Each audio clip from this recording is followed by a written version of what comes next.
Good afternoon, sir. Good afternoon, बच्चे. Good Good afternoon, afternoon, sir. sir. Good afternoon. Good afternoon, sir. Good afternoon, बच्चों. Good afternoon, sir. Good afternoon, sir.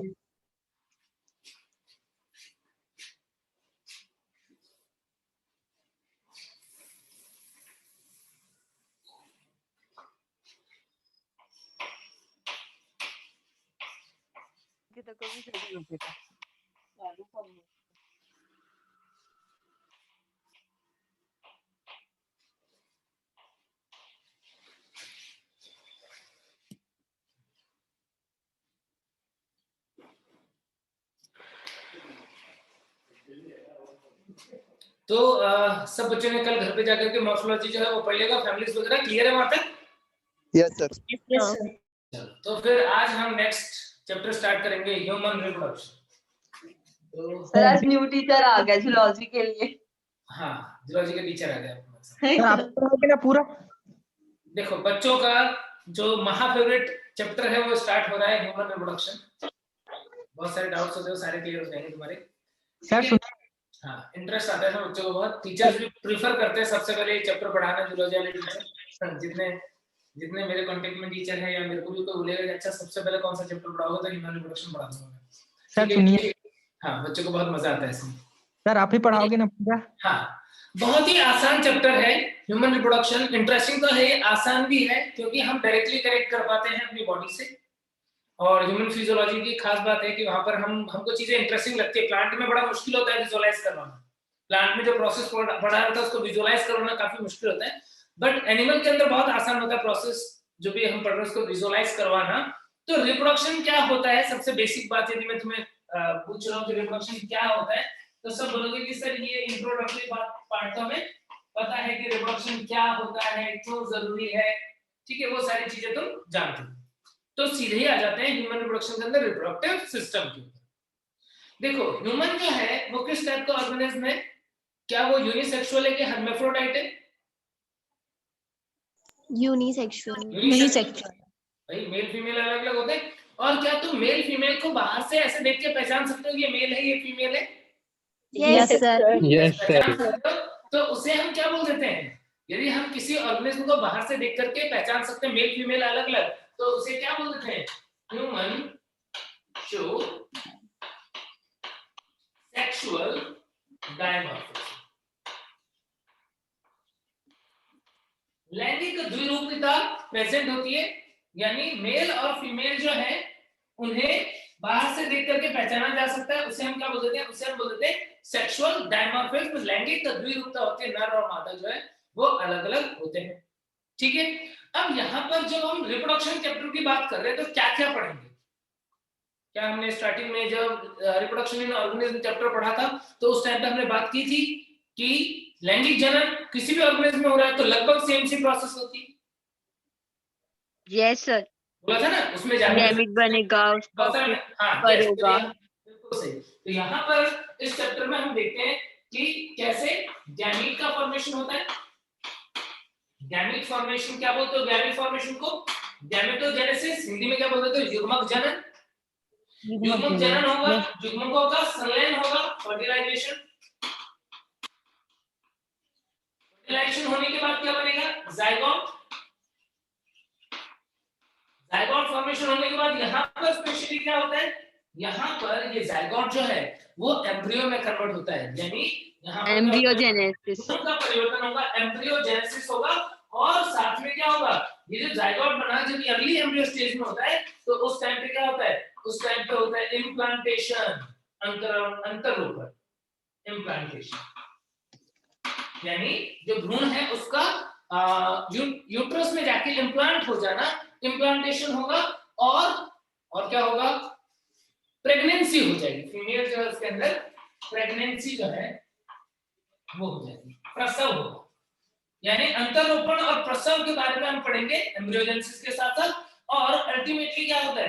Ultimately होती है delivery, जिसको हम क्या बोल देते हैं? Parturition.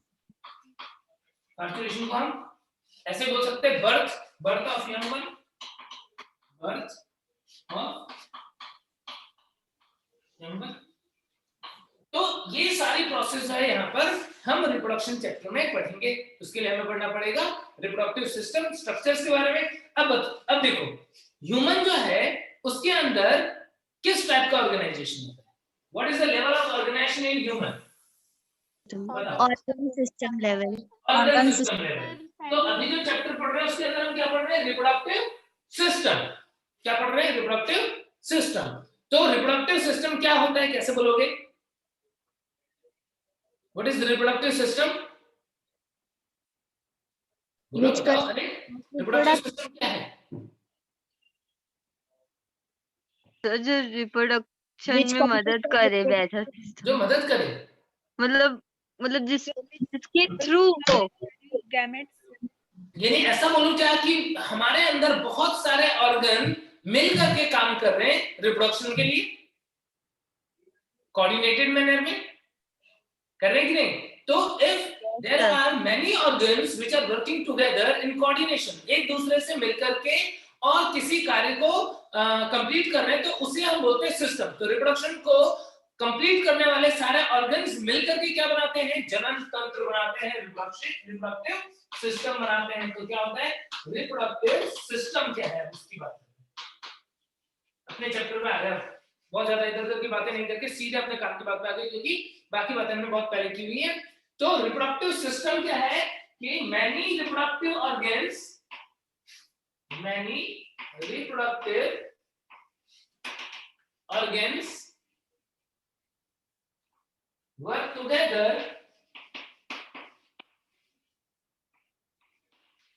to perform process of reproduction। यानी जनन की प्रक्रिया जो है उसको करने के लिए बहुत सारे अंग जो है, बहुत सारे रिप्रोडक्टिव ऑर्गन जो है वो मिल करके काम करते हैं और क्या बनाते हैं? और जनन तंत्र रिप्रोडक्टिव सिस्टम का निर्माण कर देते हैं।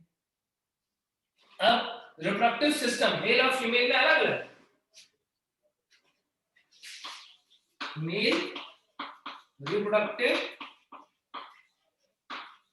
सिस्टम नर जनन तंत्र और मादा जनन तंत्र।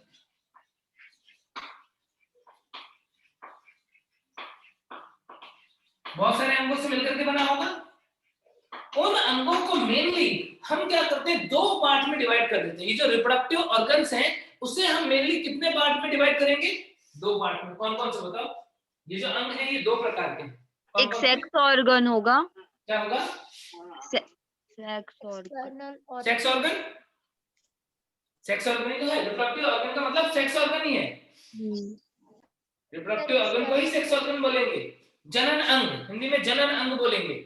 दो प्रकार के होते हैं सर, एक्सटर्नल और एक्सेसरी। एक्सटर्नल नहीं, दो प्रकार के होते हैं। एक होता है प्राइमरी सेक्स ऑर्गन, प्राइमरी और सेकेंडरी। मुझे लग रहा है आज तक तुम्हें लग रहा है मन से पढ़ा नहीं चैप्टर, ये सब तो मुझे लग रहा है यस सर, बिल्कुल। प्राइमरी मैंने सेक्स बोला ऑर्गन या primary reproductive organ, primary reproductive organ, और दूसरा होता है सेकेंडरी रिप्रोडक्टिव ऑर्गन। जनन अंग जो है वो दो प्रकार के होते हैं। कौन कौन से? प्राथमिक जनन अंग और द्वितीयक जनन अंग। Primary reproductive organ and secondary reproductive organ. क्या अंतर? वो रिप्रोडक्टिव ऑर्गन, वो जनन अंग जहां पर युग्मक का निर्माण होता है उसे हम प्राइमरी ऑर्गन बोलते हैं। प्राइमरी रिप्रोडक्टिव ऑर्गन क्या होगा? यदि तुम नोट्स बना रहे हो तो साथ साथ में लिख लेना। वो जनन अंग जहां पर युग्मकों का निर्माण होता है, the reproductive organ where gametes are formed are considered as primary reproductive organ। क्या कोई बच्चा मुझे बता सकता है कि नर में युग्मक का निर्माण कहाँ होता है? मेल जो है उसमें गैमेट स्पर्म कहाँ बनते हैं? रीजन कहाँ पे बनता है? टेस्टिस में। तो बिल्कुल सही बोल रहे हो तुम। मेल के अंदर प्राइमरी रिप्रोडक्टिव ऑर्गन क्या हो जाएगा? टेस्टिस हो जाएगा। हिंदी में वृषण हो जाएगा। हिंदी में वृषण बोलते हो। मादा के अंदर रिप्रोडक्टिव जो गैमेट है, फीमेल गैमेट है, वो क्या है बताओ? ओवरी। ओवरी। गैमेट ओवम है sir. Ovum ovum. Ovum female gamete ovum है या एग है? कहाँ पर बनता है? ओवरी में। ओवरी में। तो प्राइमरी रिप्रोडक्टिव ऑर्गन क्या हो जाएगा? ओवरी। तो नर और मादा के अंदर जो प्राथमिक जनन अंग है, प्राइमरी रिप्रोडक्टिव ऑर्गन है, वो रेस्पेक्टिवली टेस्टिस और ओवरी होते हैं। क्या बात समझ में आ गई? Yes, sir. यानी टेस्टिस में क्या बनेगा? टेस्टिस में बनेगा स्पर्म, शुक्राणु। स्पर्म फॉर्मेशन होता है, शुक्राणु का निर्माण होता है टेस्टिस के अंदर। और ओवरी में किसका निर्माण हो जाता है? एग का या ओवम का फॉर्मेशन।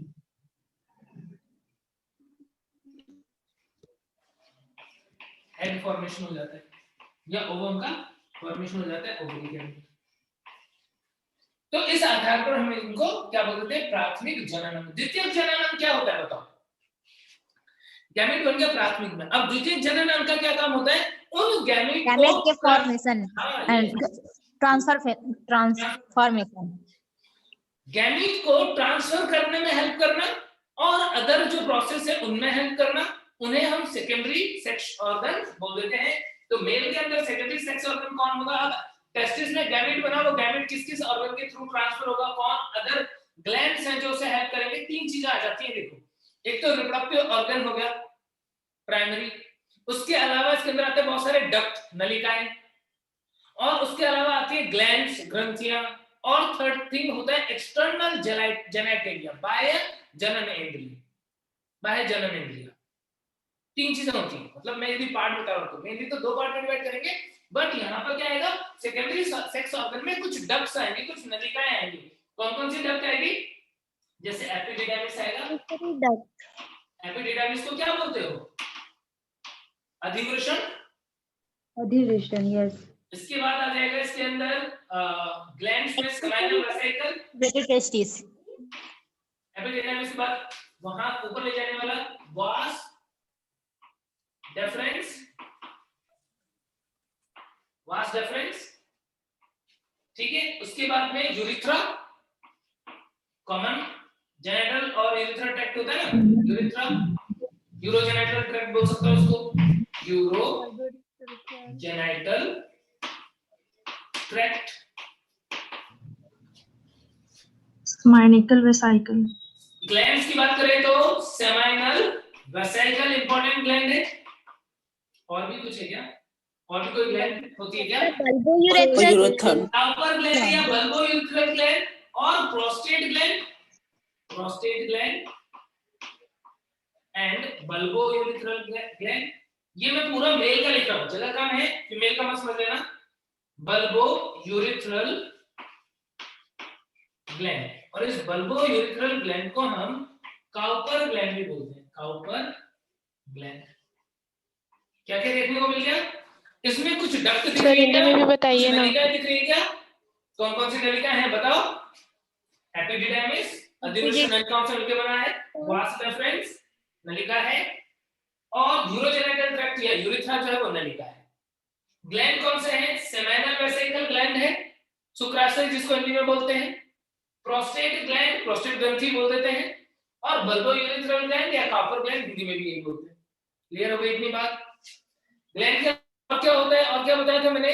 और बताया था एक्सटर्नल जेनेटेरिया, बाह्य जननेंद्रिय, एक्सटर्नल जेनेटेरिया। क्या है मेल का एक्सटर्नल जेनेटेरिया बताओ? Penis. Penis, yes very good. Penis जो है वो मेल का एक्सटर्नल जेनेटेरिया है, हिंदी में शिश्न बोलते हैं, तो वो एक्सटर्नल जेनेटेरिया हो जाएगा। क्या ये बात क्लियर हो गई सबको? यदि तुमको ये बात क्लियर हो गई तो तुम सीखे हो सिर्फ क्या? मेल रिप्रोडक्टिव ऑर्गन में कौन कौन से ऑर्गन्स हैं उनके नाम।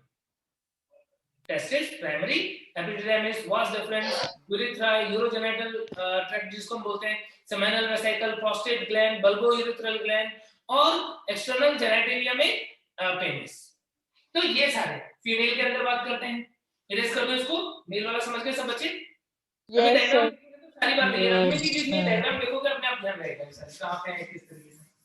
अब फीमेल के अंदर देखो, फीमेल के अंदर भी ऐसे ही कुछ ग्लैंड्स होंगे, कुछ डक्ट्स होंगे जो क्या कर रहे हैं, जो हेल्प कर रहे हैं रिप्रोडक्शन की प्रोसेस में। ट्रांसफर करने में कौन कौन हेल्प करता है? फैलोपियन ट्यूब, फैलोपियन ट्यूब,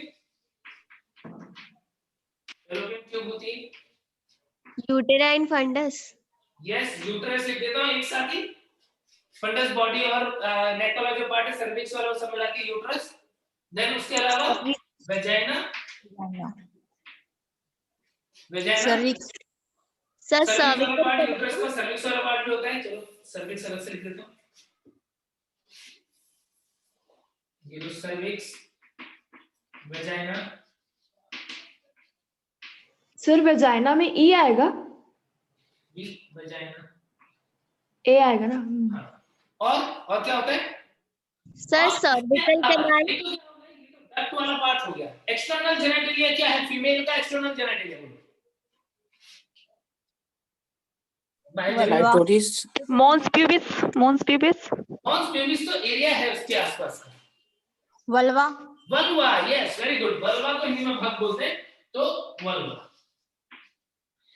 इसके अलावा बच्चों देखो फीमेल में एक खास बात क्या है कि ये जो पार्ट है ये तो हेल्प कर रहे हैं जिसके अंदर रिप्रोडक्शन के अंदर डायरेक्टली कैसे हेल्प कर रहे हैं। यहाँ पर गैमेट बना उस एग को ट्रांसफर करना है या स्पर्म को लाने के लिए एंट्री के लिए जगह देनी है या पैसेज देना है, वो सब काम कर रहे हैं। इसके अलावा फीमेल के अंदर एक चीज और भी है, यदि तुमने नोट किया हो, मेमोरी ग्लैंड।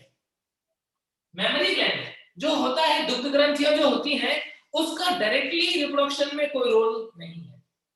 भाई डायरेक्टली तो काम नहीं कर रहे, बाद में काम करेगा बच्चों को फीड करने के टाइम पे। तो इसीलिए उसको हम क्या बोल देते हैं, उसको हम एक्सेसरी रिप्रोडक्टिव ऑर्गन बोलते हैं। आई बात समझ में? तो फीमेल के अंदर मेमोरी ग्लैंड, ध्यान रखना मेमोरी ग्लैंड को मैं सेकेंडरी, हम सेकेंडरी में रख सकते हैं, कई बार रखते भी है सेकेंडरी में, बट एग्जैक्टली यदि मैं बात करूं तो मेमोरी ग्लैंड जो है इसे हम क्या बोल देते हैं फीमेल के अंदर एक्सेसरी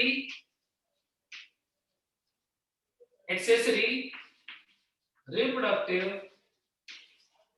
ऑर्गन। क्या सब बच्चों को बात क्लियर हो गई कि फीमेल के अंदर primary organ ovary, secondary sexual organ fallopian tube, uterus, cervix, vagina, vulva, ये सब। Vulva is external genitalia female, और मेमोरी ग्लैंड जो है बच्चों दुग्ध ग्रंथि जो है उसे एक्सेसरी सहायक जनन अंग जो है वो बोल दिया जाता है, एक्सेसरी रिप्रोडक्टिव ऑर्गन बोल दिया जाता है। इतनी बातें क्लियर हो गई क्या सबको? Yes sir. एक एक करके डिटेल में देखना स्टार्ट करेंगे। सबसे पहले हम देखते हैं मेल रिप्रोडक्टिव सिस्टम, नर जनन तंत्र, मेल रिप्रोडक्टिव सिस्टम। अब क्या किया हमने मेल का बॉडी जो है उसको इस तरीके से सिलेंडर प्लेन में कट किया। तो हम क्या देख रहे हैं, हम देख रहे हैं हमें पेल्विक रीजन में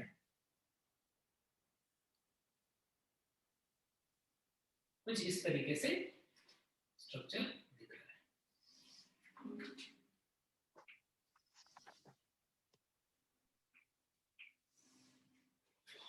पेल्विक रीजन जो है, पेल्विक रीजन, उस रीजन में हमें male reproductive organ external genitalia जो है देखने को मिलता है।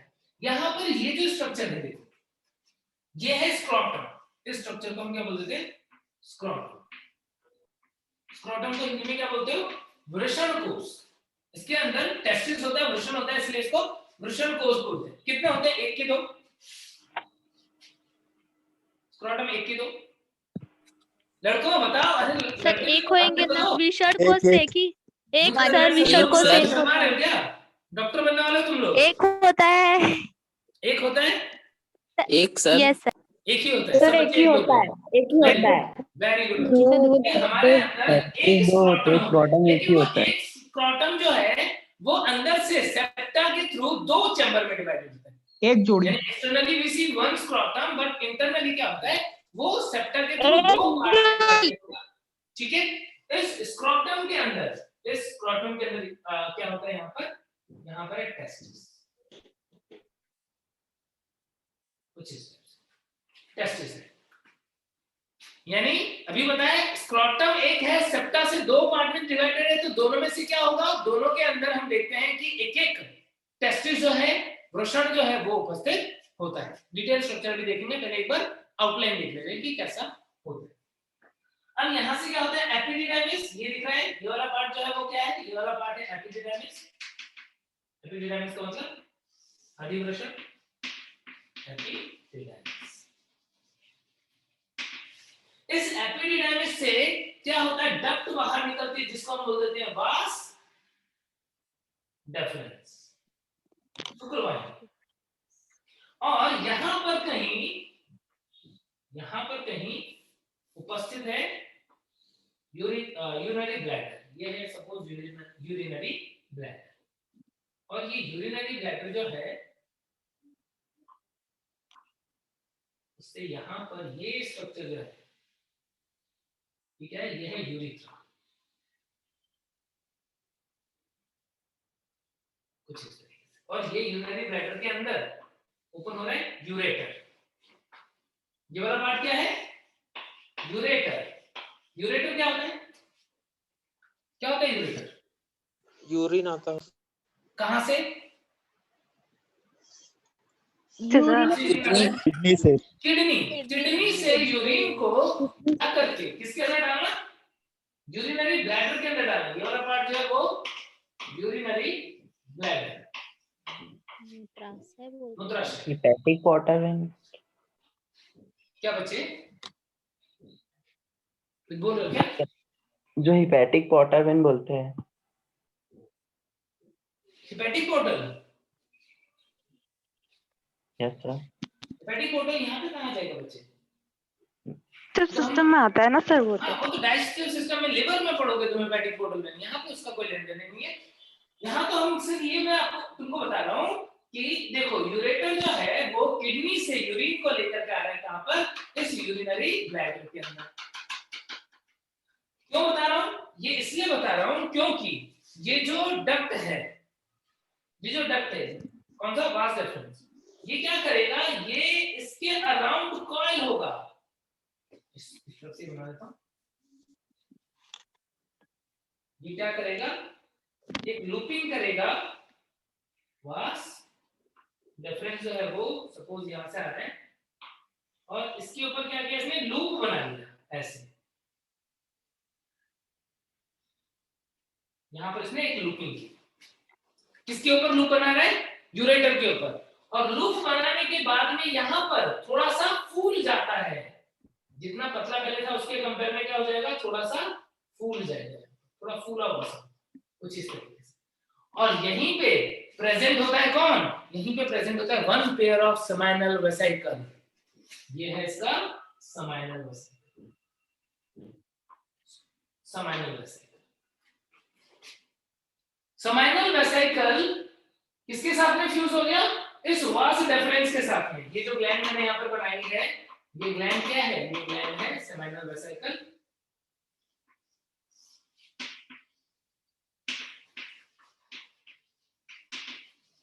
और ये सेमाइनल वेसिकल जो है बच्चों, यहाँ पर फ्यूज हो जाता है किसके साथ? फ्यूज हो जाता है वास डिफरेंस के साथ। एम्पुला है ये फूला हुआ संरचना जो है, इसे हम बोलते हैं एम्पुला।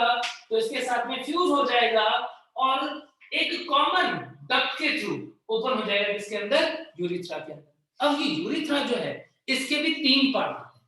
कौन कौन से 3 पार्ट होते हैं? एक होता है प्रोस्टेटिक यूरिथ्रा। क्यों प्रोस्टेटिक यूरिथ्रा? क्या यहाँ पर कोई ग्लैंड है क्या? Yes sir. तो कौन सा? Prostate gland. यह एक ग्लैंड जिसे हम क्या बोलते हैं?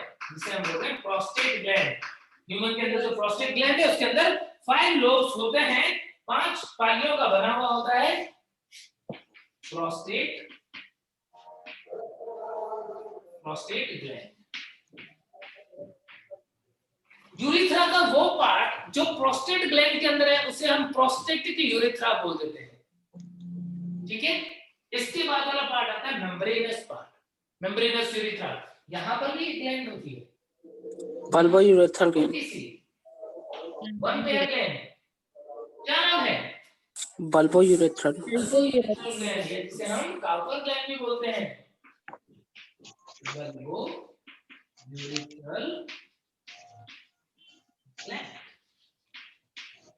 बल्बो यूरेथ्रल ग्लैंड है यहाँ पर। और जस्ट इसी के पास स्टार्ट हो जाएगा रूट ऑफ पेनिस। पेनिस जो है उसके अंदर 3 पार्ट दिखेंगे तुम्हें। ये वाला पार्ट जो है ये रूट ऑफ पेनिस है। ये वाला पार्ट जो होता है उसे शाफ्ट ऑफ पेनिस बोल देते हैं, बॉडी ऑफ पेनिस। और ये वाला पार्ट जो होता है उसे हम क्या बोल देते हैं? ग्लैंड्स पेनिस बोल देते हैं। क्या बोल देते हैं? Glands penis. ठीक है। और यहाँ पर क्या होता है? यहाँ पर कुछ मस्कुलर कॉर्ड्स वगैरह होते हैं, कुछ मस्कुलर कॉर्ड होते हैं इस तरीके से, जिसके अंदर क्या हो रहा है, जिसके अंदर उपस्थित है ये यूरेथ्रा। कौन सा पार्ट है ये वाला पार्ट?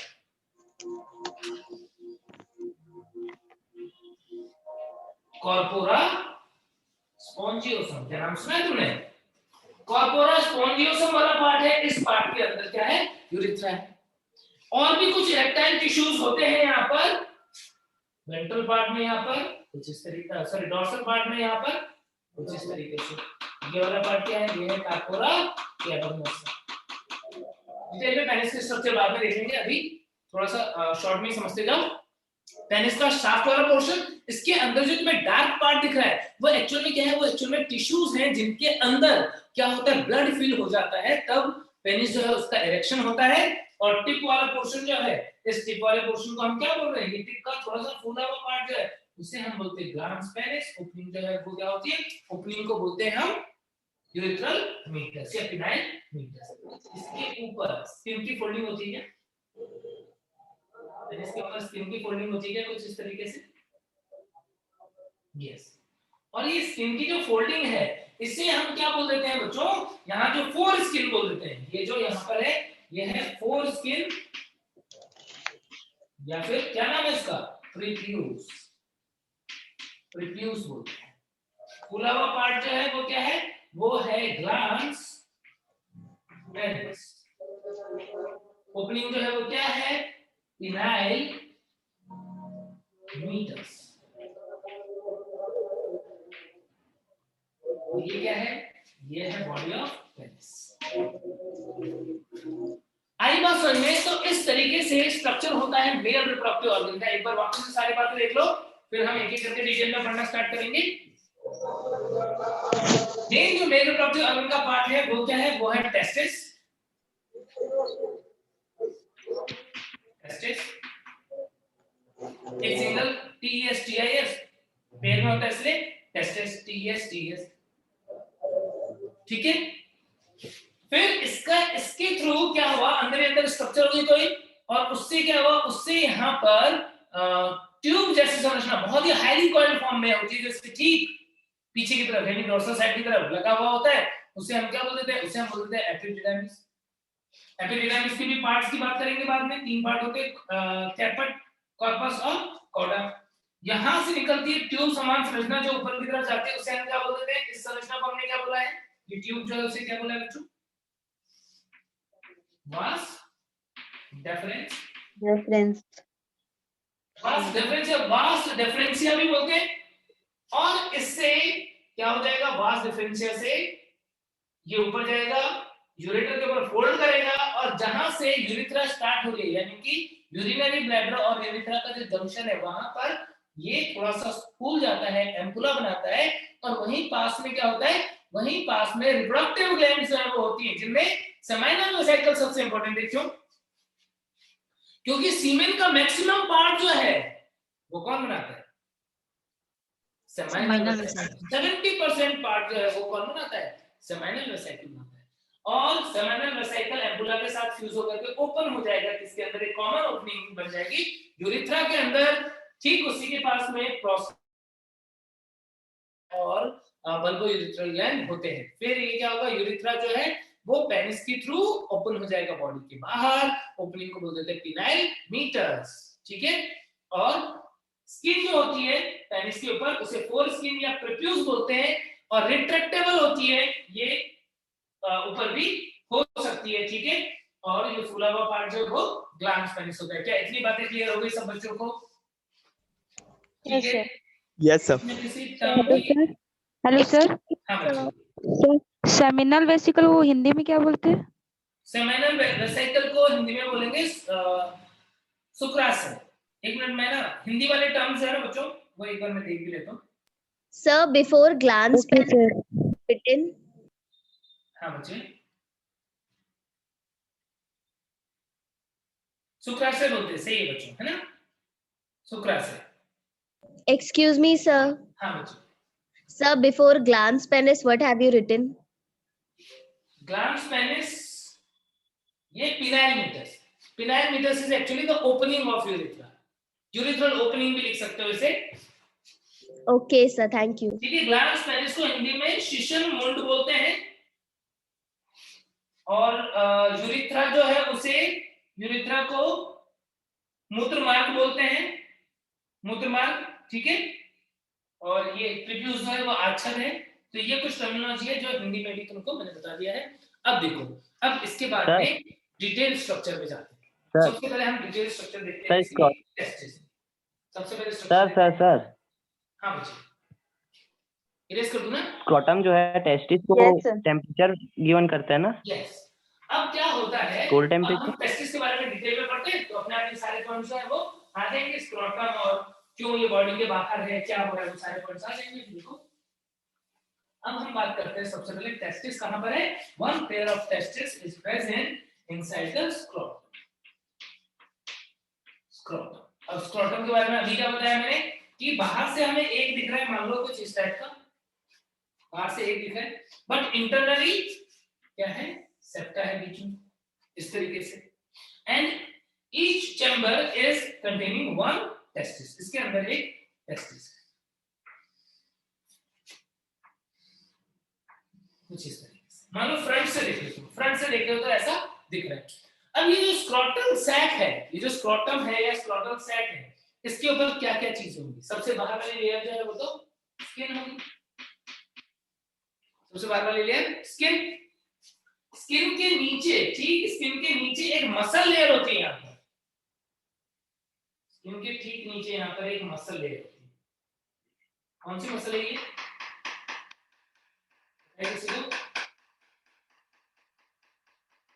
Dartos muscle.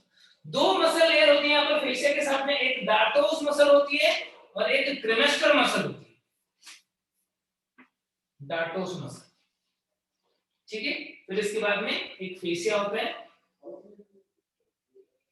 कौन सी फेशिया है ये होती है एक्सटर्नल स्पर्मेटिक फेशिया। फिर इसके अंदर एक और मसल, कौन सी? Cremaster muscle. क्या ये डार्टोस मसल स्केलेटल मसल है कि नहीं? क्या तुमने नाम सुने हैं कि नहीं सुने हैं? No, sir. मसल, और इसके नीचे भी एक फेशिया होती है। इसको क्या बोलोगे? इसको बोलोगे इंटरनल स्पर्मेटिक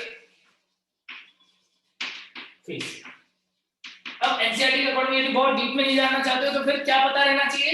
पता रहना चाहिए कि स्क्रोटल सैक के अंदर जो लेयर है, इसकी वॉल जो बन रही है, वो वॉल के अंदर कौन कौन सी लेयर है? स्किन, उसके नीचे मसल और फेशिया, तीन चीजें हैं, स्किन, मसल और फेशिया। बस ये ध्यान रखो। मसल का नाम ध्यान रखना, कौन कौन सी मसल है यहाँ पे? यहाँ पे डार्टोस मसल होता है, यहाँ पर क्रीमेस्टर मसल होता है। अब ह्यूमन के अंदर जो टेस्टिस है वो क्या होता है? वो डिसेंड हो जाता है किसके अंदर? स्क्रोटल सैक के अंदर। कब? 7th month of pregnancy. जब बच्चा 7 महीने के आसपास का होता है तो उस टाइम पर क्या होता है? उसके अंदर स्क्रोटल सैक के अंदर क्या होगा? टेस्टिस डिसेंड करेगा, आएगा। यदि नहीं आ पाया तो क्या होगा? If testis fail to descend in scrotal sac, यदि टेस्टिस जो है वो बच्चे के स्क्रोटल सैक में आने से रुक जाए, किसी रीजन से नहीं आ पाए, if testis do not descend in scrotal sac, क्या होगा? क्या Feces होता है। स्पर्म उसके फॉर्मेशन लिए हमें जानना चाहिए कि टेस्टिस का रोल क्या है। हमारी बॉडी के टेम्परेचर जो है उसके कंपैरेटिवली स्पर्म फॉर्मेशन के लिए टेम्परेचर कम चाहिए। कितना कम चाहिए?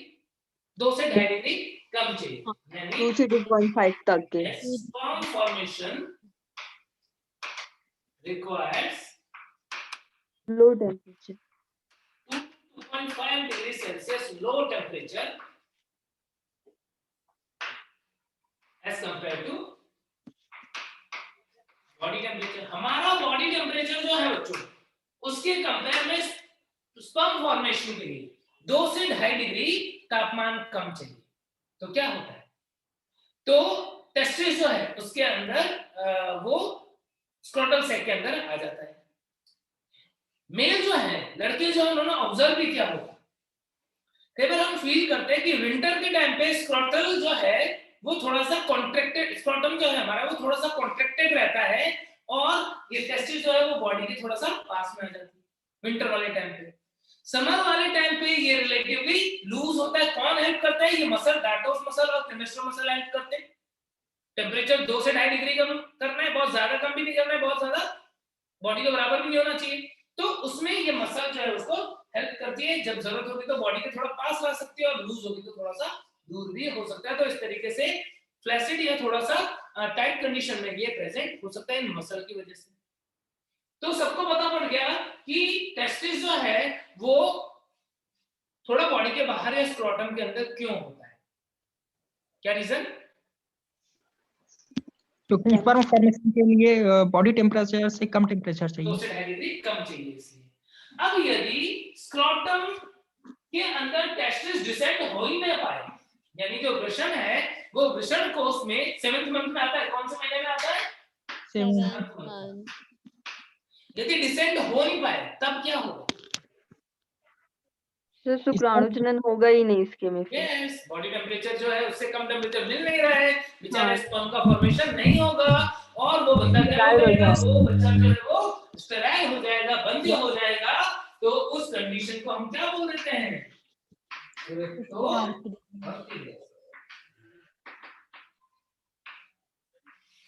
क्रिप्टो ऑर्किडिज्म, हिंदी में गुप्त वृषणता भी बोलते हैं, गुप्त वृषणता। ठीक है, क्यों? क्रिप्टो का मतलब, क्रिप्टो वर्ड तो हमने पहले भी पढ़ा हुआ है, पढ़ा है क्या? Yes, sir. याद है क्रिप्टो गेम्स। तो क्रिप्टो ऑर्गेनिज्म का मतलब क्या है? टेस्टिस छुपा हुआ, इसके अंदर आया ही नहीं, स्क्रोटम में कहां पर रह गया? एब्डोमेन के अंदर ही रह गया, उधर क्षेत्र में ही रह गया। तो उस कंडीशन को क्या बोलोगे? क्रिप्टो ऑर्किडिज्म। क्या ये बात सबको समझ में आ गई? Yes, sir. कुछ जीवों में क्या होता है, कुछ एनिमल्स के अंदर जानबूझ के उनके टेस्टिस को डिस्ट्रॉय कर दिया जाता है। एक बार गांव में हम देखते हैं कि जो बैल होता है, उस बैल के अंदर टेस्टिस को जानबूझ के क्रश कर दिया जाता है, बैल का बधियाकरण कर दिया जाता है। कई बार उसको हम बधियाकरण करना बोलते हैं। क्या बोलते हैं? कैस्ट्रेशन। क्या बोलते हैं? कैस्ट्रेशन, बधियाकरण या कैस्ट्रेशन। उससे क्या होगा? यदि बैल में कैस्ट्रेशन कर दिया क्या होगा? स्पर्म फॉर्मेशन नहीं होगा। स्पर्म फॉर्मेशन नहीं होगा, वो तो ठीक है, लेकिन किया तो क्या मजा आया लोगों को? स्पर्म फॉर्मेशन होता रहता तो क्या दिक्कत हो जाती?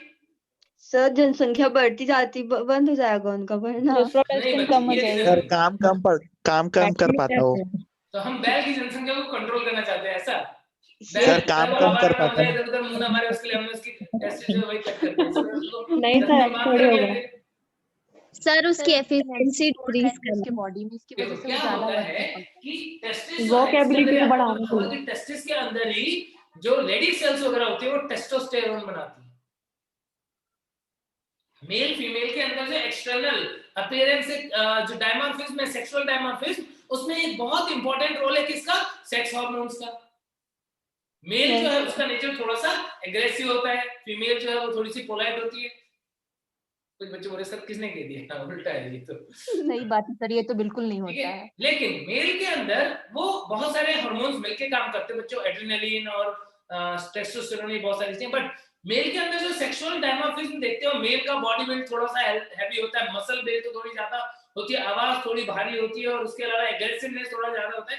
ये सारे के पीछे कहीं ना कहीं सेक्स हार्मोन का रोल होता है, और एग्रेसिवनेस के पीछे सेक्स हार्मोन का बहुत बड़ा रोल होता है। यदि टेस्टोस्टेरोन लेवल जितना ज्यादा होगा, उसकी एग्रेसिवनेस उतनी ज्यादा होगी। हमने क्या किया? हमने बैल को जो ऑक्स है उसको पोलाइट बनाने के लिए, ताकि वो ज्यादा एग्रेसिव ना हो, उसके लिए क्या करते हैं? कैस्ट्रेशन करते हैं, उसका टेस्टिस से क्रश करके डिस्ट्रॉय कर देते हैं। कैस्ट्रेशन क्या है? Testis is destroyed by castration. Sir ji aggressive मतलब क्या होता है? इसका मतलब एग्रेसिव बोल रहे हो ना आप, नहीं समझ आ रहा एग्रेसिव है। होने का मतलब कि जैसे मान लो सपोज बैल को लेकर के खेती करने गए और खेती कर रहे ना, तो जो उसकी चला रहा था ना बैल, वो उसको मार भी रहा है डंडे से, तब भी बेचारा बैल और तेजी से भाग रहा है। लेकिन यदि उसका कैस्ट्रेशन नहीं किया हुआ है, उसके अंदर टेस्टोस्टेरोन लेवल ज्यादा है, तो पता पड़ा जिस जो चला रहा था उसने उसको मारा, बैल का गुस्सा घूम को उठा के देख दिया उसको। ये है एग्रेसिवनेस। हेलो आई बात समझ में? आ गया तो सर जी, हाँ बच्चे, ये जो क्रेप्टो और सिडिज्म लिखा है वो उसको हाँ। हिंदी में क्या बोलेंगे सर? ऑर्गेनिज्म को गुप्त वृषणता भी बोलते हैं, गुप्त वृषणता। सर आप क्या लिखे हो कैस्ट्रेशन में? Testis is destroyed. सर कैसा स्पेलिंग है? सर स्पेलिंग रॉन्ग है। बच्चे वो तो तुमको आता ही है ना, स्पेलिंग तो आता ही है। मेरी स्पेलिंग चेक कर लो क्या? ठीक है, तो टेस्टिस जो होता है वो डिस्ट्रॉय हो जाता है, डिस्ट्रॉय कर दिया जाता है उसको, उसे हम बोलते हैं कैस्ट्रेशन, ताकि वो कैसा हो जाए, ताकि वो हमारी बात मानने लग जाए, उसके अंदर एग्रेसिवनेस जो है वो कम हो जाए। सर इसको हिंदी में बताइए ना प्लीज। विसर्ग का क्या कर देंगे? उसमें हम जो वृषण है उसको कुचल करके नष्ट कर देते हैं। कैस्ट्रेशन की प्रक्रिया में वृषण को कुचल करके नष्ट कर दिया जाता है, ताकि जब वृषण नहीं रहेगा टेस्टोस्टेरोन लेवल कम रहेगा उसके अंदर, और उसकी वजह से उसकी एग्रेसिवनेस कम हो जाएगी। इसके अलावा एक और भी टर्म है जो मैं इनके साथ में बता देता हूँ। क्रिप्टो ऑर्गेनिज्म पता होना चाहिए, कैस्ट्रेशन पता होना चाहिए। इसके अलावा एक और भी टर्म जो है वो तुम्हें पता होना चाहिए, क्या होता है? सर्कमसिजन।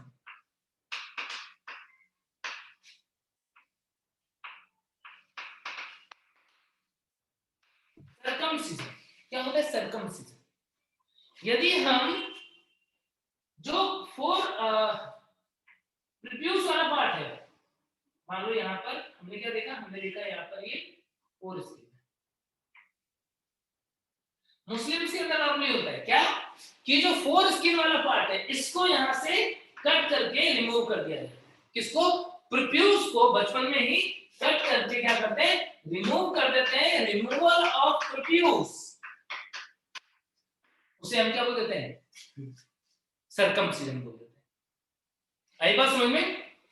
सर जी ये जो बताए बंध्यकरण बताए थे वो गाय के लिए मतलब कि जानवरों के लिए बताए ना? हाँ, जानवरों के लिए बता, इंसानों को करेगा। हाँ सर जी, बदला लेगा वो अपना, ठीक है। सर तो यहाँ पर वो तो एनिमल्स के लिए मेनली हम बैल वगैरह के लिए यूज करते हैं। रिमूवल ऑफ प्रीप्यूस जो है उससे हम सर्कमसिजन बोलते हैं। मुस्लिम्स में मोस्टली हम देखते हैं कि उनके अंदर सर्कमसिजन किया जाता है। क्या सर्कमसिजन करने का कोई बेनिफिट भी है क्या? पता नहीं, कोई बेनिफिट भी है क्या? होता होगा। सर बेनिफिट कैसे होगा उसका? सर इसका सर हिंदी में बताइए ना इसी सर को। इधर मत मिटाइएगा सर। समझ नहीं आ रहा है। सर्कमसिजन जो है, सर्कमसिजन का मतलब, सर्कमसिजन को हिंदी में भी यही बोल देते हैं। इसके अंदर हम जो प्रीप्यूस है, आच्छाद जो है उसको रिमूव कर देते हैं, उसको कट कर देते हैं। उसका बेनिफिट क्या होता है? उसका एक बेनिफिट है, क्या होता है? यदि प्रीप्यूस उपस्थित है यहाँ पर, सपोज हमने डायग्राम बनाया था, मान लो इसके ऊपर कवरिंग प्रेजेंट है, तो क्या होता है? इस कवरिंग के नीचे कुछ सिक्रेटरी मटेरियल जो है वो जमा होते जाते हैं, कई बार जमा होते रहते हैं, जिसे हम स्मैग्मा भी बोलते हैं, स्मैग्मा। ठीक है, यदि और इसकी वजह से यदि इसको प्रॉपर्ली क्लीन वगैरह नहीं रखा जाए तो पिनाइल कैंसर वगैरह जो है उसके भी केसेस कई बार देखे जाते हैं कि इनकी वजह से कैंसर भी हो सकता है। नॉर्मल नहीं है, बहुत एब्नॉर्मल केस की बात कर रहा हूं। बट यदि सर्कमसिजन कर दिया गया है तो उस केस में क्या होगा? उस केस में पिनाइल कैंसर यानी शिशन का कैंसर होने की संभावना कम हो जाती है। तो सर्कमसिजन का ये बेनिफिट है कि सर्कमसिजन किया हुआ होगा तो पेनिस के कैंसर होने के चांसेस जो है वो नहीं है। सर एक बार और बताइए ना सर। बच्चे सर्कमसिजन वर्ड जो है हिंदी में भी सर्कमसिजन बोलेंगे। मतलब क्या है? इसका मतलब है कि जो शिशन मुंड का आच्छाद है, शिशन मुंड आच्छाद, उसे काट करके हटा दिया जाता है। मुस्लिम्स के अंदर तुमने कई बार सुना होगा कि मुस्लिम के अंदर खतना करते हैं, खतना वर्ड यूज करते हैं लोग। तो उसमें क्या करते हैं खतना करने में कि वो जो शिशन मुंड के ऊपर आच्छाद होता है उसे काट करके हटा दिया जाता है, जिसे सर्कमसिजन कहा जाता है। और इसकी वजह से क्या होगा? इसकी वजह से पिनाइल कैंसर, पेनिस के कैंसर होने के चांसेस कम हो जाएंगे। सर हाँ बच्चे। सर प्रेप्यूस मतलब वो एक्सटर्नल कवर कर रहे हो क्या पेनिस को? हाँ, पेनिस के ऊपर जो एक्स्ट्रा कवरिंग होती है, जो पेनिस का ग्लांस पेनिस वाला जो पोर्शन होता है, पेनिस की स्ट्रक्चर जो है उसमें क्या होता है, उसमें यहाँ पर टिप पे कुछ इस तरीके से फूली हुई संरचना ऐसा होता है। तो जब ये फूली हुई संरचना में यहाँ पर है, यहाँ पर स्क्रोटम में मान लो, तो इस फूली हुई संरचना के ऊपर स्किन जो है, ये स्किन जो यहाँ से आ रही है, ये स्किन जो है वो कुछ इस तरीके से फोल्डिंग बनाती है, और ये फोल्डिंग रिट्रैक्टेबल है, मतलब इसको ऊपर की तरफ खींचा जा सकता है। ये जो स्किन आ रही है वो इसके ऊपर ऐसे फोल्ड बनाती है कुछ इस तरीके से। यहाँ पे फ्रीनम होता है जिससे अटैच रहता है, और बाकी फ्रीनम होता है यहाँ पर एक अटैचमेंट भी होता है लोअर पार्ट में, तो उससे ये चिपका हुआ है यहाँ पर, और बाकी पोर्शन जो है वो रिट्रैक्टेबल है, मतलब जब पेनिस इरेक्ट होगा तो ये वाला पोर्शन पीछे की तरफ खींच सकता है, रिट्रैक्ट हो सकता है। इस वाले पार्ट को ही हम क्या बोल रहे हैं, इस वाले पार्ट को ही हम बोल रहे हैं शिशन मुंड अक्षर, हिंदी में और इंग्लिश में बोल रहे हैं प्रेप्यूस। आगे क्या बात समझ में? थोड़ा सा जल्दी बच्चों, बहुत हमको हर चैप्टर जो है उसको एक पर्टिकुलर स्पीड से खत्म करना है, तो बहुत ज्यादा वो लगाओ, ठीक है? जो बात समझ आती जाती है तुरंत से आगे बढ़ते। अब देखो नेक्स्ट, ये तो बात हुई कवरिंग की। अब ये जो टेस्टिस है, इस टेस्टिस की संरचना कैसी होती है? हम फ्रंट से देख रहे हैं इसलिए हमें सिर्फ टेस्टिस दिख रहा है, हमें इसके पीछे एपिडिडाइमिस है वो यहाँ पर नहीं दिख रहा है, एपिडिडाइमिस पीछे की साइड में है ना। ये टेस्टिस का साइज क्या होता है? साइज ऑफ टेस्टिस बताओ। लंबाई 4-5 सेंटीमीटर, चौड़ाई 2 से 3 सेंटीमीटर। ये साइज का टेस्टिस होता है, ठीक है। स्क्रोटल सेगमेंट एक बार हम देखते हैं कि दोनों सेम लेवल पे नहीं होते, एक का लेवल थोड़ा नीचे एक का थोड़ा ऊपर, ऐसा भी देखने को मिलता है। यहाँ पर क्या होता है देखो कि जो स्क्रोटम, ये जो टेस्टिस है, टेस्टिस की संरचना देख रहे हैं, बहुत ध्यान से देखना। टेस्टिस की जो संरचना है कुछ इस तरीके से अंडाकार टाइप का है, तो इसके ऊपर, इसके बाहर की तरफ जो सबसे बाहरी कवरिंग होती है उसे बोल देते हैं हम ट्यूनिका वैजाइनालिस। यहाँ पर एक कवरिंग बनती है सबसे बाहर,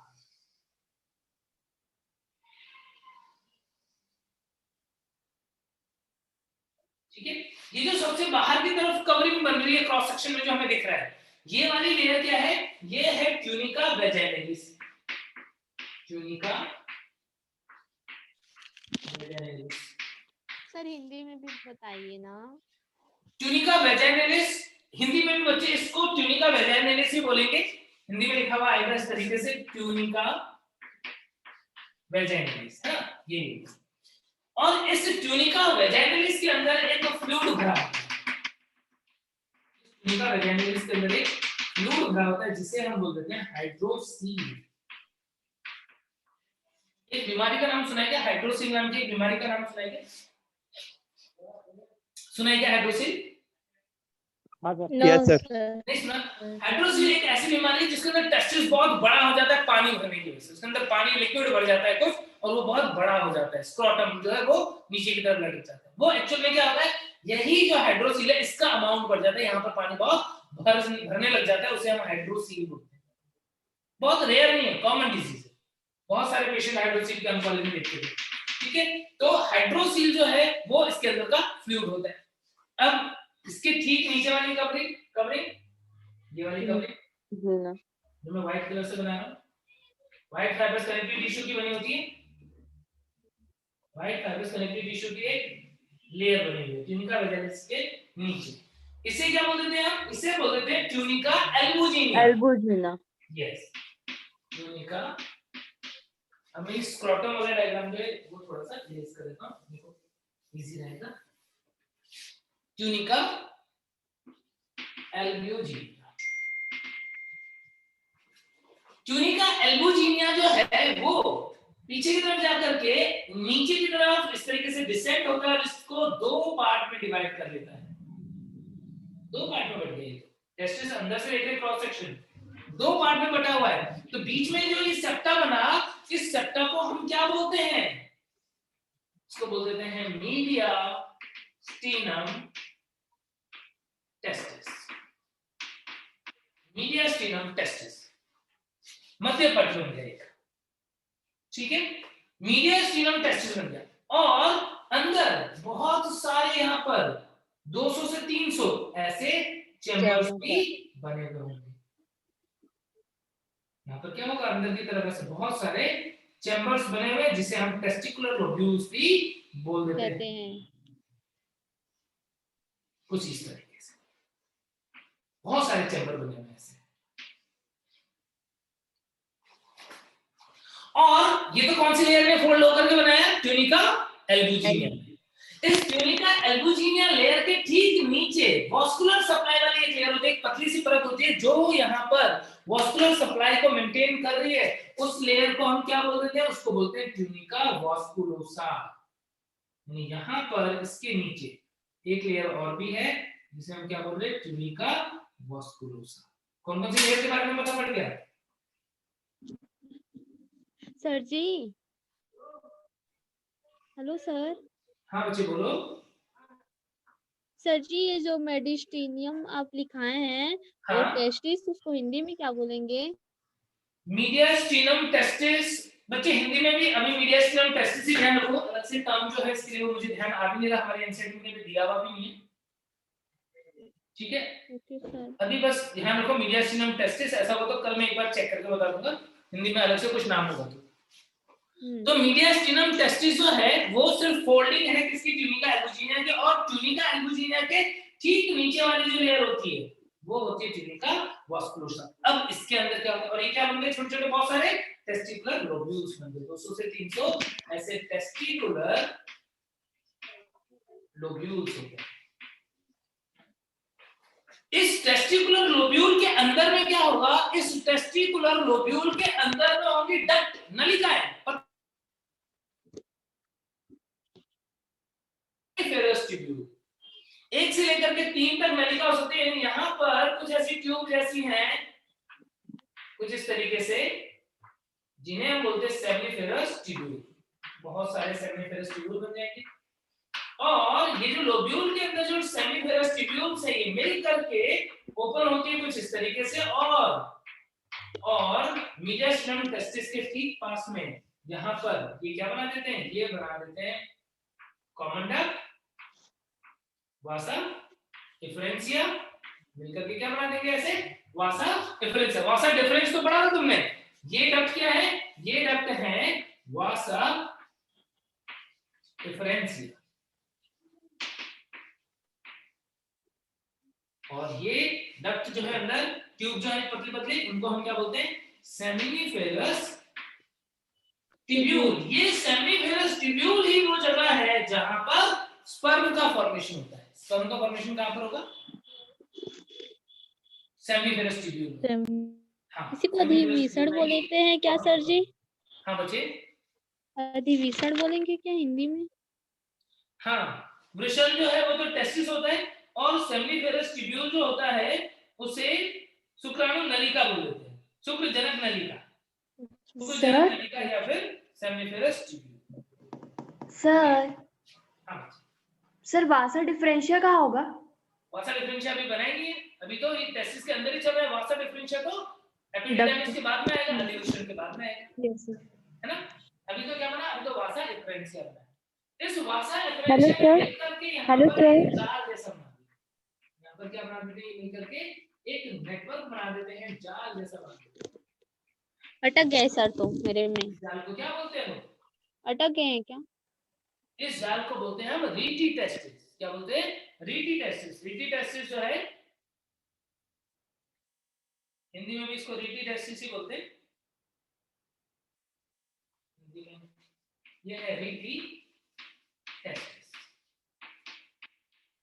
जाल जो बना दिया उसे हम क्या बोल देते हैं, रीटी टेस्टिस बोल देते हैं। बच्चों ये वासा डिफरेंशिया अभी ये वाला पार्ट है, ये तो ट्यूब्यूल में रीटी टेस्टिस है। अब रीटी टेस्टिस जो है इससे बनेगा हमारा वासा डिफरेंशिया। ये वाली ट्यूब्यूल वासा डिफरेंशिया नहीं है, अब बनेगी वासा डिफरेंशिया। अब यहां से रीटी टेस्टिस जो है वो वासा डिफरेंशिया के थ्रू जो स्पर्म्स हैं उनको देती है, किसको, एपिडिडाइमिस को। ये वाला पार्ट है, ये है वासा डिफरेंशिया। क्या इतनी बात क्लियर हो गई सबको? क्या क्या चीजें बताई मैंने तुमको? मैंने तुमको बताया टेस्टिस की कवरिंग क्या है।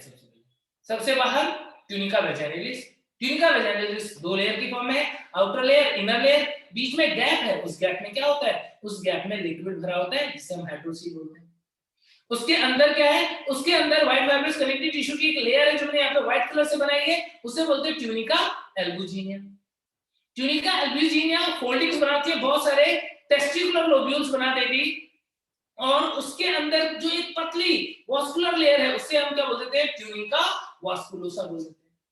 ये जो टेस्टिस के अंदर लोब्यूल्स बने, टेस्टिकुलर लोब्यूल बने हैं, उसके अंदर लगभग 1 से 3 तक, मोस्टली हम देख रहे हैं 3, मैंने डायग्राम में 3 के आसपास बनाए हैं क्या, सेमिनिफेरस ट्यूब्यूल शुक्रजनक नलिकाएं। ये शुक्रजनक नलिकाएं ओपन होती है किसके अंदर, ये ओपन होती है एक जालनुमा संरचना के अंदर जिसे बोलते हैं रीटी टेस्टिस, और रीटी टेस्टिस स्पर्म को बाहर निकालेगा किसके द्वारा, वास एफरेंशिया के द्वारा, किसके अंदर, अधिवृषण के अंदर। यानी अब इसके बाद जस्ट नेक्स्ट स्ट्रक्चर जो प्रेजेंट होगा वो क्या होगा, वो होगा अधिवृषण या एपिडिडाइमिस। देखो एपिडिडाइमिस की स्ट्रक्चर, एपिडिडाइमिस कुछ नहीं है, एपिडिडाइमिस तो वो ट्यूब की स्ट्रक्चर है जो हाईली कॉइल्ड है, और वो ये जो स्पर्म बन के बाहर निकल रहे हैं इन स्पर्म को स्टोर करेगा और उसको फंक्शनली मैच्योर होने में हेल्प करेगा। लगभग 1 महीने तक स्पर्म जो है वो कहां पर रहता है, अधिवृषण में रहता है। सर जी ये जो टेस्टिक्युलर लोब्यूल्स है उसको विसर्ड पालिका बोलेंगे ना? हाँ, वृषण नलिका नहीं बोलेंगे उसे, वृषण पालिका। पालिका, हाँ वृषण पालिका बोलेंगे, ठीक है। अब यहाँ पर देखो हमने देख लिया टेस्टिस से यहाँ पर कुछ नलिकाओं के द्वारा ट्यूब बाहर आ गई वासा एफरेंशिया। अब ये वासा एफरेंशिया जो है वो मिल करके यहाँ पर क्या करती है, यहाँ पर बहुत हाईली कॉइल्ड कुछ इस तरीके से ट्यूबुलर संरचना का निर्माण कर देती है, और सबसे ज्यादा कॉइलिंग जो है वो टिप वाले पार्ट में होगी, उसे हम कैपेट, कैपेट का मतलब होता है हेड, कॉर्पस का मतलब होता है बॉडी, और कॉर्डा का मतलब होता है पूंछ। तो यहाँ पर क्या हुआ, टेस्टिस के ठीक ऊपर कुछ इस टाइप की संरचना जो है वो बनती है। इस संरचना को हम क्या बोल रहे हैं, यही संरचना जो यहाँ पर तुम देख रहे हो, इसे ही हम क्या बोल रहे हैं, इसे ही हम बोल रहे हैं एपिडिडाइमिस अधिवृषण। 3 पार्ट, कौन कौन सा, हेड वाला पोर्शन कैपेट, एपिडिडाइमिस, शीर्ष वाला पोर्शन है अधिवृषण का शीर्ष। अधिवृषण की बॉडी वाला पार्ट जो होता है ये थोड़ा फूला होता है ज्यादा सा, इसको बोल देते हैं हम कॉर्पस, जो बॉडी वाला पार्ट है कॉर्पस एपिडिडाइमिस, और ये वाला पार्ट जो है उसे बोल देते हैं कॉर्डा एपिडिडाइमिस अधिवृषण। समझिए क्या, कैपेट, कॉर्डा और कॉर्पस, ये तीनों कौन कौन से पार्ट होते हैं समझ गए सब बच्चे? अब क्या होगा, इस कॉर्डा वाले पार्ट से यहां से अब एक ट्यूब जो है वो बाहर निकलेगी, जो जिसका काम है स्पर्म को ऊपर लेके जाना। ये ट्यूब में कंटिन्यू हो गई, इस ट्यूब को क्या बोलोगे, शुक्रवाहक नलिका, है ना, शुक्रवाहक नलिका बोलते हैं। सर ये एपिडाइमिस है और एपिडिडाइमिस, एपिडिडाइमिस, एपिडिडाइमिस। सर जी हेलो सर। हाँ वो ये इतना थोड़ा सा पार्ट कर लिया करो, बोलते टाइम जो मैं बोल रहा हूँ वो सही होता है ना। तो एपिडिडाइमिस, कैपेट, कॉर्पस और कॉर्डा, कॉर्डा एपिडिडाइमिस का पार्ट जो है वो ट्यूब के समान संरचना बना देता है, और उसे ही हम क्या बोल देते हैं, उसे ही हम बोल देते हैं वासा डिफरेंशिया, या वासा शुक्रवाहक बोल देते हैं इसको। क्या इतनी बातें क्लियर हो गई सबको? टेस्टिस की संरचना बिल्कुल क्लियर है क्या? इंपॉर्टेंट है ये वाला पॉइंट जो है वो बहुत ही इंपॉर्टेंट है, टेस्टिस की संरचना, और इनसे क्वेश्चन जो है पूछे जाने के चांसेस होते हैं। अब यहाँ पर हम देखेंगे स्ट्रक्चर डिटेल में किसका, ये जो सेमिनिफेरस ट्यूब्यूल तुम्हें दिख रहा है, इस सेमिनिफेरस ट्यूब्यूल की स्ट्रक्चर कैसे होती है और इसके अंदर कैसे गैमीट का फॉर्मेशन होता है। रेटेड टेस्टिस को क्या बोलेंगे प्लीज बता दीजिए ना। ड्रॉ कर लिया ना सबने? वृषण जालिका। यस ठीक है। Excuse me sir. हाँ बच्चे। सर ये वैसा डिफरेंस लिखे कि डिफरेंस लिखे नीचे में? DEFERENCE। हाँ डिफरेंस ही तो है बच्चे। Thank you.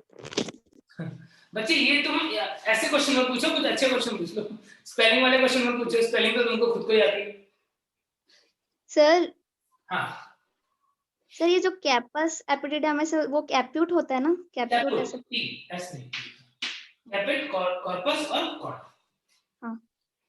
ठीक है, अब देखो सेमिफेरस ट्यूब्यूल की जो स्ट्रक्चर यहाँ पर हम देख रहे थे, अंदर क्या था, अंदर टेस्टिकुलर लोब्यूल था, उस लोब्यूल के अंदर ऐसे ट्यूब लाइक स्ट्रक्चर थी, उन्हें हम सेमिफेरस ट्यूब्यूल बोलते हैं। तो ये जो सेमिफेरस ट्यूब्यूल की स्ट्रक्चर होती है वो कैसी होती है, सबसे बाहर जो कवरिंग होती है उसे हम बोलते हैं लैमिना प्रोपिया।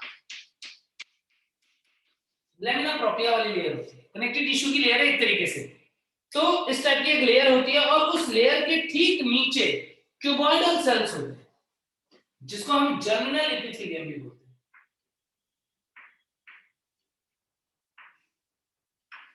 हमारी एनसीईआरटी की बुक देखो, क्रॉस सेक्शन में इतना ज्यादा क्यूबॉइडल दिखता नहीं है, बट मैं यहाँ पर सही से डायग्राम बना रहा हूं। ये है जर्मिनल एपिथेलियम।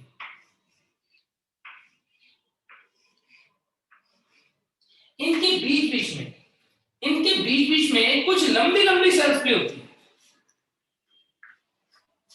इनके बीच में यहाँ पर कुछ ऐसी लंबी लंबी कोशिकाएं होती है।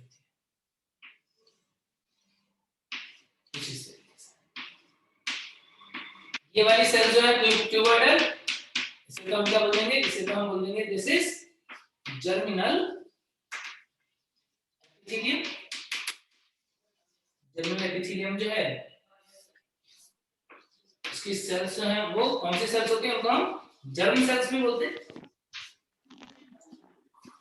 ठीक है, ये डिवाइड करेंगे तो बहुत सारी क्या बनाएंगी, स्पर्मेटोगोनिया बनाएंगी क्या? Yes sir. ऐसे मान लो एक दूसरा ट्यूब्यूल है, यहाँ पर एक ऐसा ट्यूब्यूल है, सेमिफेरस ट्यूब्यूल्स।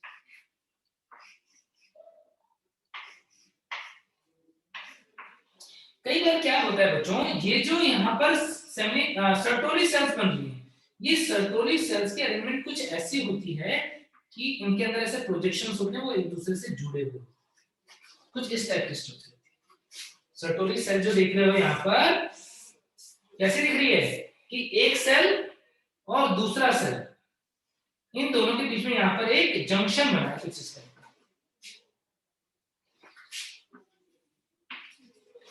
कुछ इस टाइप से। और ये बीच में क्या है, ये स्पर्मेटोगोनियल सेल्स हैं, कुछ इस तरीके से। यहाँ पर मैंने सिंबल बना दिया, बट एक कंसेप्ट को समझाने के लिए मैंने यहाँ पर क्या बताया, दो सर्टोली सेल्स जो है वो किस तरीके से एकदम पास पास में है, और इनके बीच में सेमिफेरस ट्यूब्यूल्स के बीच में जो स्पेस है, उस स्पेस को क्या बोलते हो, बोलो, ये स्पेस को क्या बोलते हैं? Interstitial space. इंटरस्टिशियल स्पेस, अंतराली अवकाश, इंटरस्टिशियल स्पेस।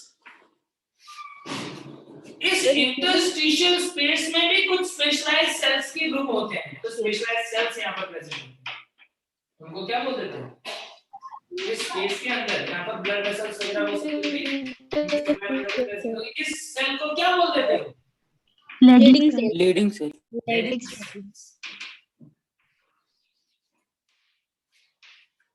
लीडिंग सेल जो है, या फिर दूसरा भी नाम है क्या, इंटरस्टिशियल सेल। लीडिंग सेल भी बोलते हैं या फिर इंटरस्टिशियल, स्पेस में है ना, इसलिए इंटरस्टिशियल। ठीक है, तो जो टेस्टिस के अंदर तुम देख रहे थे कि ये लोब्यूल है, इस लोब्यूल के अंदर ये डक्ट है, तो ये वाला क्रॉस सेक्शन जो हम देख रहे हैं यहाँ से, तो हमें कुछ ऐसा दिखाई देगा। अब इसके अंदर होता क्या है वो समझो। यहाँ पर ये जो तुमको जर्मिनल एपिथेलियम की सेल्स दिख रही हैं, जर्म सेल्स जो दिख रही हैं, ये डिवाइड करेंगे और यहाँ से डिवाइड करके क्या करेंगी, डिवाइड करके स्पर्मेटोगोनिया बनाएंगी। स्पर्मेटोगोनिया से डिवाइड करके स्पर्मेटोगोनिया। अब ये स्पर्मेटोगोनिया सेल जो है वो डिवाइड करके और साइज में बड़े होकर के किस में कन्वर्ट हो जाते हैं, प्राइमरी स्पर्मेटोसाइट के अंदर होते हैं क्या? Yes sir. यस तो बनेगा प्राइमरी स्पर्मेटोसाइट, फिर वो डिवाइड करेगा तो क्या बनेगा, सेकेंडरी स्पर्मेटोसाइट, फिर उससे क्या बन जाएंगे, स्पर्मेटोजोआ और पहले स्पर्मेटिड्स और फिर स्पर्मेटोजोआ। तो इस तरीके से सेल्स हैं वो डिफरेंट स्टेजेस में यहाँ पर होती है। और एनसीईआरटी की बुक का डायग्राम से वो रिलेट कर पा रहे हो सब बच्चे?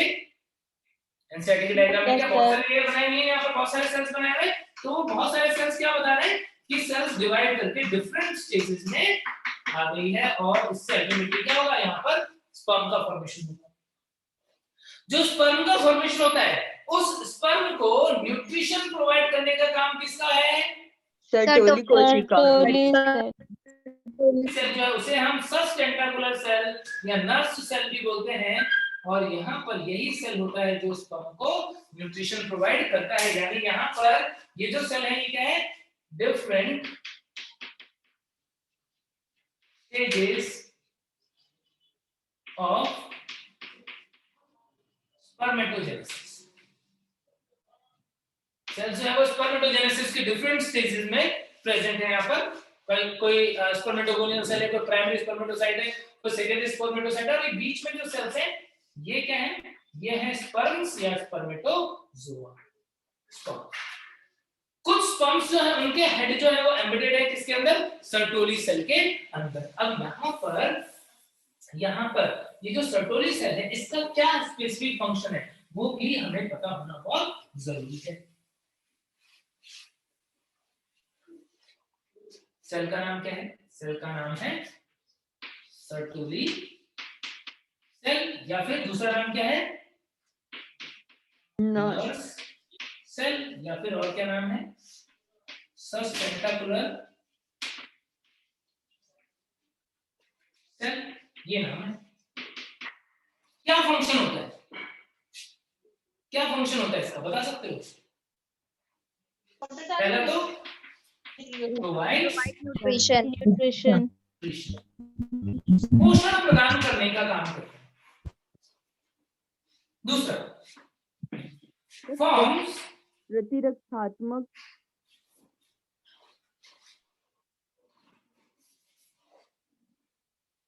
forms blood testis barrier।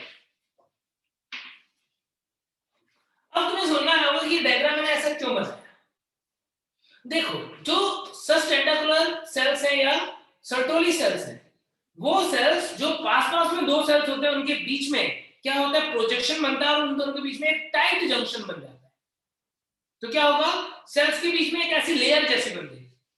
क्या ब्लड सप्लाई जो यहाँ पर आ रहा है, न्यूट्रिशन जो यहाँ पर आ रहा है, क्या बहुत इजीली यहाँ से अंदर आ सकता है कि सिलेक्टिवली फिल्टर हो जाएगा? फिल्टर हो जाएगा। देखो हाँ सर। हमारी बॉडी के अंदर नॉर्मली जो सेल्स होती है वो n होती है कि 2n होती है? 2n 2n n की 2n 2n और ये जो स्पर्म है या स्पर्मेटोसाइट्स है वो n की 2n ये n n तो हमारा इम्यून सिस्टम जो है वो उसको एज फॉरेन सेल या कोई दूसरा एबनॉर्मल सेल समझ के उसको किल कर सकता है। सर इसी को प्रतिरक्षात्मक क्रिया ऐसे करके बोलते हैं ना? मैंने बोला था, आपने पूछा था तो। हमारी बॉडी जो है उसके अपने ही एंटीजन से और अपने ही जो WBC वगैरह है उनसे बचाना है किसको? इन स्पर्म्स को, अदरवाइज इनको डैमेज वो कर सकते हैं। तो उस केस में क्या होगा? उस केस के अंदर एक ऐसी लेयर बनाते हैं कौन? सर्टोली सेल्स, जो लेयर क्या करती है? ब्लड को डायरेक्टली वहां से पास होने नहीं देती है, जो भी सब्सटेंसेस को फिल्टर कर करके देगी, जो रिक्वायरमेंट है उस सब्सटेंस को फिल्टर करके आगे जाने देगी। इसे हम क्या बोल देते हैं? ब्लड टेस्टिस बैरियर, रक्त वृषण अवरोध। तो पोषण प्रदान करने का काम कर रही है, ब्लड टेस्टिस बैरियर जो है वो बनाने का काम कर रही है।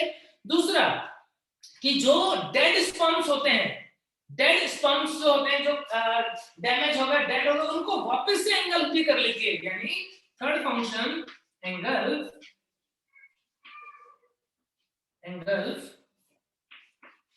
डेड और डैमेज्ड स्पर्म।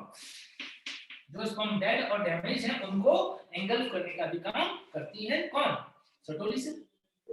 सर्टोली सेल का एक और बहुत इंपॉर्टेंट रोल है कि ये बनाती है क्या? ये बनाती है इनहिबिन और एबीपी। ठीक, it secretes ABP. What is ABP? Androgen binding protein. Yes, androgen binding protein. And inhibit. Androgen binding protein का क्या फंक्शन है? देखो यहां पर लैटिन सेल जो है इसका एक बहुत इंपॉर्टेंट फंक्शन है। क्या? लैटिन सेल जो है वो बनाती है testosterone. Leydig cell forms testosterone. क्या टेस्टोस्टेरोन जो है वो एंड्रोजन है क्या? टेस्टोस्टेरोन एक एंड्रोजन है क्या? Yes, sir. Yes, sir. तो टेस्टोस्टेरोन जो है वो इसने बनाया। अब वो टेस्टोस्टेरोन यहाँ से अंदर एंटर होगा, जिसकी वजह से क्या होगा? स्पर्म फॉर्मेशन जो है वो प्रोसेस इंड्यूस होगी, प्रमोट होगी। तो उस प्रोसेस को बढ़ाने के लिए कौन काम करता है? Androgen binding protein. Androgen binding protein जो है वो टेस्टोस्टेरोन की कंसंट्रेशन को इंक्रीज करवा देगा किसके अंदर? सेमिनिफेरस ट्यूब्यूल के अंदर, जिसकी वजह से क्या होगा? जिसकी वजह से स्पर्मेटोजेनेसिस प्रोसेस ज्यादा चलेगी। लेकिन बाय चांस स्पर्म, यदि बाय चांस टेस्टोस्टेरोन का लेवल बहुत ज्यादा ही हाई जा रहा है, बहुत ज्यादा ही टेस्टोस्टेरोन बन रहा है, तो उस केस में क्या होगा? उसे कंट्रोल करना पड़ेगा। और उसको कंट्रोल करने के लिए कौन सा हार्मोन बनाता है? इनहिबिट हार्मोन जो है वो क्या करेगा? वो एफएसएच वगैरह जो है उनको कम करवा देगा, जिसकी वजह से क्या हो जाए? स्पर्मेटोजेनेसिस कम हो जाए। यानी एक तरीके से रेगुलेट करने का काम किया। एबीपी बना करके टेस्टोस्टेरोन का अमाउंट बढ़ा करके स्पर्मेटोजेनेसिस को बढ़ाना। बट यदि वो ज्यादा तेजी से चल रहा होगा तो इनहिबिट के द्वारा उसे कम भी कर देना। आई बात समझ में? तो ये फंक्शन किसका है? ये फंक्शन है सर्टोली सेल का। क्लियर हो गई इतनी बातें? Yes, sir. क्या मेल रिप्रोडक्टिव पार्ट जो है वो सबको समझ में आया क्या? Yes, sir. Yes, sir. बोलो। सर नंबर वाला बताइए तो। सर आ गया सर। थर्ड नंबर वाला। थर्ड नंबर है कि जो स्पर्म बने, मान लो इसके अंदर से कोई स्पर्म ऐसा है जो डेड है या नॉन फंक्शनल है, तो वो स्पर्म का क्या होगा? जो डेड होगा उसका क्या होगा? वो इसे वापस से क्या कर लेगा? एंगल्फ कर लेगा, यानी इसको क्या कर लेगा? अपने अंदर अवशोषित करके उसे रिसाइकल कर लेगा, उन न्यूट्रिएंट्स को वापस से फोर्थ पॉइंट एक बार बताइए ना। ठीक है, भक्षण करना। एंगल्फ का मतलब भक्षण करना। सर फोर्थ पॉइंट हमने बोला कि ये जो सर्टोली सेल है ये क्या बनाता है? ये बनाता है एबीपी, एंड्रोजन बाइंडिंग प्रोटीन। और एंड्रोजन हार्मोन कौन सा है? टेस्टोस्टेरोन है। लैटिन सेल ने जो टेस्टोस्टेरोन बनाया वो यहाँ पर है, उसकी मात्रा ज्यादा कहाँ बढ़ानी है? अंदर, ताकि यहाँ पर स्पर्मेटोजेनेसिस हो पाए। तो उसको प्रमोट करने के लिए कौन सा हार्मोन काम करेगा? एबीपी का कौन सा ये प्रोटीन काम करेगा? एंड्रोजन बाइंडिंग प्रोटीन काम करेगा। तो एक फंक्शन तो क्या होगा? टेस्टोस्टेरोन के लेवल को बढ़ाना। और दूसरा, यदि स्पर्मेटोजेनेसिस से एक्सेस में चल रहा हो तो क्या कर देगा? उसे कंट्रोल कर देगा। और क्या हो जाएगा? स्पर्मेटोजेनेसिस को इनहिबिट के थ्रू एफएसएच वगैरह के सिक्रेशन को कम करवाएगा और यहाँ पर स्पर्मेटोजेनेसिस को कम कर देगा। ठीक है, इतनी बातें क्लियर हो गई सबको? Yes, sir. अब इतना तुम लोग पढ़ के आना कल, और इसके बाद में हम इसको कंटिन्यू कर लेंगे अब नेक्स्ट लेक्चर में। ठीक है, ग्लैंड्स वगैरह जो है उनके क्या क्या काम से फंक्शन से क्या सिक्रीट करता है, क्या नहीं करता है, वो सारी चीजें भी हम देखेंगे। ठीक है बच्चों? Yes sir. Okay sir, thank you. Thank you, sir. Thank you, sir. Bye, sir. Sir screen side लेना, Sir, screenshot लेना. स्क्रीन शॉट ठीक है, लेना। तुम लोग कर लो, नोट कर लो। ठीक है, चलो हम मिलते हैं फिर। Okay Thank you, sir. Thank you, sir. Okay बच्चे, thank you sir, bye sir, love you bye sir. बच्चे।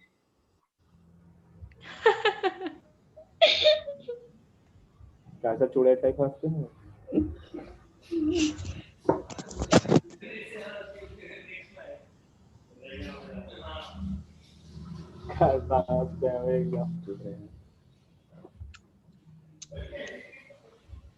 शुभम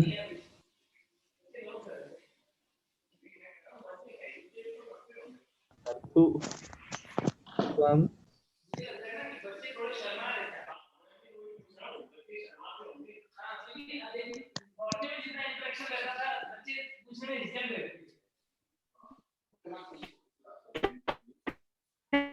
बोल रहे हैं।